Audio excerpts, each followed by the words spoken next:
ఒకవేళ కావాలని చేసుంటే ఏదైనా కక్కుర్తిపడి కలుషితం చేస్తుంటే మాత్రం చాలా సీరియస్గా ఉంటాం. ఒకవేళ ఏం జరిగిందో మొత్తం ఎస్టాబ్లిష్ చేసి దోషులపైన కఠినమైన చర్య తీసుకుంటాం.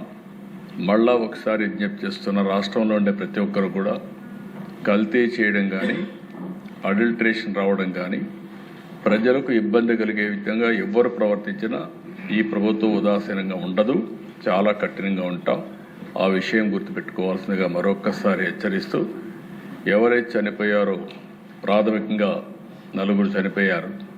ఆ 4కి ఒక 10 లక్షల రూపాయల చొప్పున ఆర్థిక సహాయం చేస్తూ, అదే సమయంలో ఎవరైతే హాస్పిటల్లో ఉన్నారో వాళ్ళని పూర్తిగా రికవర్ అయ్యే వరకు వారికి ఎంత డబ్బులైనా ఖర్చు అయినా ఆ డబ్బులు కూడా ఖర్చు పెట్టి వారికి పూర్తిగా సహకరిస్తామని చెప్పి మరొకసారి తెలియజేసుకుంటూ